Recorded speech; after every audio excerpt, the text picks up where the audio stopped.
girl Laura, and a very warm welcome to you on the show this week. Well, it's the Valentine season, and I know a lot of you are already having that Valentine fever, but let us hold it there because, like a saying goes, if the foundation is not strong, the building is going to be shaky. And today we'll be talking about domestic violence. Well, this is the issue that have been rising in this part of Africa, especially Nigeria. And with me today to discuss more on this topic is Mr. Praise Fowowe. You're welcome to the show. It's my pleasure, Laura. Okay. Nice having you. Yes, Mr. Praise Fowowe deals on relationship issue. Well, he tackles everything from the all nooks and crannies of relationship issue, and I think he's the best person to discuss on this issue. Welcome once again. It's my pleasure, Laura. Okay, before we go on the topic today, how often do you even celebrate Valentine? Every year, Me? Yes. I don't do events. I don't do. I'm not hypocritical in my. I'm a very, very real and practical person. Okay. I do not believe there should be a special day to do something. Right. I'm always asking why do we do what we do. Right. So Valentine, I can't remember the last time maybe when I was a teenager or something. Right, but I just want to live my life. I want to love people every day. Love is an everyday affair for me. It's not a February 14th thing. Okay. Yeah. When somebody asked me, the Valentine is coming, it's time to show love and all, I was like, excuse me, a lot of people are really showing love. We have this PDA, public display of affection, social media, you put up your girlfriend or your wife, but inside we have another PDA, private display of abuse. Yeah. What is happening? Like, why are these people coming out to show love when they know they can't even show it in the secret place of their home? Because we don't even know what love is, and that's where you start from. So you meet a girl and you ask the girl, how do you know a guy that truly loves you? She's going to tell you, the guy that loves me will be there for me, will care for me, will take me out. Now, any fool that wants to sleep with you will do all those things, right? So when people don't understand the purpose of the thing, abuse is inevitable. So when you don't know what love is, then you begin to make love and display love as if you're making eba or you're making rice or something. Because love is, first of all, a decision. Then is a commitment. That is, is a decision that's based on a commitment to add value to someone else. And that's real love. To say, hey, what can I do for Laura? Without thinking of what she can do for me. And that's what love is. So if that's my thought process, I don't need to wait for a day to do that. So I look at Laura and I realize Laura is hungry. I can give her food. Laura needs a book. I get it for her. Not because I want to ask her out, I want to marry her, I want to sleep with her, but because I am love. Love is who you are, it's not what you do. Right. So you have a bunch of people who don't even love themselves. Because if you love yourself enough, then it will determine how much of value you've added to yourself. They don't love themselves, they want to love someone else. You can only give what you have. They don't have love, they want to give it out. And that's why they now pretend, okay? So you have to pretend, it's acting. So you act something outside, you do something else inside, and that's exactly the bane of the problem we're having today, where you see people, you must have seen a lot of celebrities who committed suicide. These were people who were making other people laugh. On the red carpet, they look as if everything was together. So why did they commit suicide? They were not happy. So it's a problem in our world because people don't understand love, and they're trying to give out love. And it's not going to work that way. So at what point does love turn to hate? Because I have seen a lot of people who are they think they are in love. Let me just put it like that. Since you've explained that people don't even know the meaning of love. Yeah. But a lot of people have been in this situation whereby they are so much in love, or they were so much in love. And at a point, they don't even want to see that person. Yeah. At what point does it get to that? Well, and what is the cause of this? What they had was feelings. Now, feeling is not a true reflection of your personality and your state per time. Because feeling is nothing, the easiest way I describe a feeling is, the best way to understand feeling is watch supporters club of the football team. When the team is playing well, they hail the team. When the team plays badly, they boo the person. That's the way feelings are. So as long as I still see Laura, she still look beautiful, I'm getting what I need to get from her, we're hanging out, we're looking separable, I love her personality, we're chatting, we're doing all sorts of things, we're catching a fun, going to bed together, going to party together, I'm going to pretend as if I love you. And it's not because I want to pretend, because that's what love is to me, right? My love is conditional. But after some time, I meet some other babe who sounds more interesting, then I'm beginning to feel, oh, what have I been missing all this while? So I've gone to another restaurant to taste another meal. Right, so I'm going to feel, what does Laura have to give after all? Because I've had my bit of you, I've had my share of you, so I feel, okay, it's time to move on. Right, and that's where this problem starts from.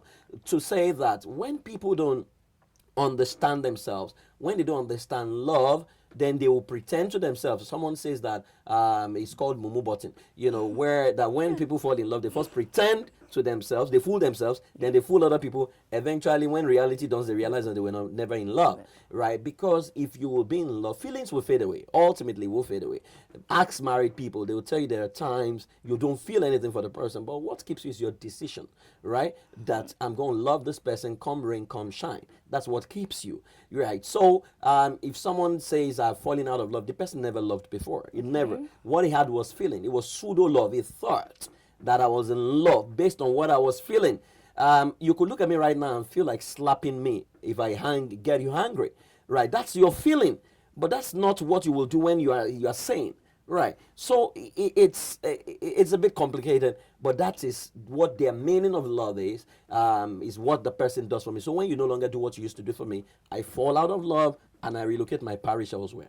Okay, will you tell me that for this domestic violence to be curbed, everybody have to go through that emotional test or psychological test? Because a lot of people doesn't seem to be sane, because I don't think a normal human being can just be beating a woman for no reason and outside be showing love. I don't know how to pretend. I'm someone like, if I don't like you inside, I'm going to show it outside. So I don't see why inside I'm like an animal to you and outside I behave like an angel. So why should people, what is the cause of all this? Because our society promotes hypocrisy. Our society promotes it. African society is like that. African society is basically cultural and religious. And culture promotes hypocrisy because culture says to you, for you to show respect, you need to prostrate. So even when I'm prostrating and I hate you within me and I'm saying that this guy is useless, I have to prostrate. That's pretense. Religion, the same thing. The opium of the masses. The currency religion spends is pretense. You have to pretend, okay, that you are humble. You have to pretend. Even when you have something to say, you have a question to ask. You can't ask it because you have to make someone love you. That's the way religion, and those are the two things that govern Africa, right? So, but abroad is a bit different, right? They will show. Even though they don't understand love fully, they say, I don't like you anymore. They will fight publicly. They will call 911. They will prosecute. They will pay compensation and all those things. In Africa, you have to pretend because you have to pretend about what people will say. So we are a people who are fickle. We are a people who are hypocritical. We always want to make an impression. That's why we buy the kind of car we don't need to impress the people who don't see us. We wear what we want to wear. We do what we want to do. We get into debt to celebrate parties. That's the way African system is. So you have to pretend, even though so someone who is broke, who has no money in his account, we get a loan to buy a car, right? So it's the same process. It's the same system. The way you do one thing is the way you do everything, right? So the way we have been wired to live, we've been conditioned, that's the way we live. But they believe that is what makes them happy. Right, because you have to do that because your affirmation, your esteem is dependent on what people have to say about you, right? So even though you are a beast inside, you have to pretend as if you are a lamb outside, right? So that they can clap for you because we depend on those things to affirm us, to keep our self-esteem, to make ourselves happy, right? So you want to that's why you see an average person, you see a man who is a PhD holder gets into a meeting and they introduce him as Mr. Praise and he refuses to stand up. Because he says they have not called his PhD. It's only in Nigeria you see someone put, I am Dr. Praise. You see, I am Engineer Praise. The other day I saw someone call himself, I am Pharmacist something, Architect something. You will Social Teacher something. You will see, it's all title-driven society. Yes. And that's exactly what you're talking about. But let me say this, that someone who beats a woman did not just start beating a marriage.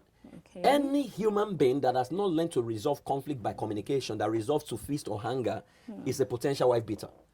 So most women who have domestic violence, when they come to me and I say, has this guy always been beating people?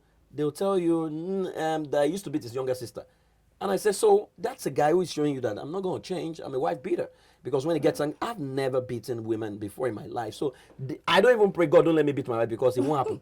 It won't happen no matter what she does. Right? Because every matter must be resolved by communication by matured people. So it's immaturity that makes a man and his wickedness that makes you beat. And if you understand really what marriage is, you realize that when you beat your wife, you're actually beating yourself.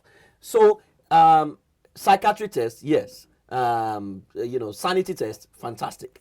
Fantastic. We need to do it, but we also need to open our eyes and build ourselves. And we need to redefine a lot of things to say. You must not be desperate about marriage. It's not compulsory you marry. Say that to the ladies. You can live your life, enjoy your life, become the best you can be, buy your own house, buy your own car, even adopt a child, right? And be happy. If those are the things that makes you happy. Right? Because in this part of the world, something tells you that when I'm not married, when I'm 30, my biological clock, who has seen the biological clock before? What color does it look like? Where is it located? Right? You just believe all those and it puts a lot of pressure on you. So you have a lot of ladies who have done better as singles, getting married to a guy who messes them up. And I've seen loads of that. So we need to redefine a whole lot of things to say to ourselves, I can live my life. Mother Teresa, we all want to be like her. Did she marry? No. Jesus Christ, we all want to be like him. Did he marry? No. Apostle Paul, we quote him. Did he marry? No. So you have lots of people. Condoleezza Rice, did she marry? No. Oprah is not married. So you have lots of people all over the world doing fantastic things who are not married. But here, marriage is a testimony in Africa. In other parts of the world, it's not. A car is a testimony in Africa. In other parts of the world, it's a tool of transportation. So you see, when you juxtapose these things, you see the dichotomy between our world and their world. And until we come back to say, can we begin to think like human beings? Can we begin to do things right? Can we allow singles be themselves without putting pressure on them to marry? Right? Can we allow that? Can we allow people just live their lives? Can we stop rating people based on their marital status? Can we allow Laura build a company, build a conglomerate, become an MD, live her life the way she wants to live? If she decides not to get married, shouldn't rate her because you now say, now that you're married, you're responsible. That's the height of responsibility. It's a stupid statement because if you are not responsible as a single, you can't be responsible in marriage. Marriage is not what makes you responsible. Responsibility is responding to your ability to do something. So if I pick a child on the street and I pay school fees, I am responsible. It's not marriage that defines you. As a matter of fact, marriage can mess you up. So not everyone can be married, and people need to understand that. Am I sane enough to marry? A man who gets angry and is beating, is throwing down his flat screen, is a beast. He needs a cage, not a marriage, right? But just such a man now goes to marry, and everybody people celebrate. And mind you, in Africa, we prepare for wedding, not marriage. Yeah. And in wedding, you have to pretend. If you don't have a car, you have to pretend that you have a car with convoy. But marriage will reveal that you don't have that car. You will need to walk with your legs. In wedding, people get into debt. That's why you can have wedding planner. Nobody talks about marriage planner because it can be, you need to take personal responsibility. So in wedding, you need to pretend that people love you and take ashwebi. Marriage will show you the reality. In wedding, you get into debt. Marriage will ensure that you guarantee that you drink your gari very well. So it's a whole lot of difference, and people need to understand these differences.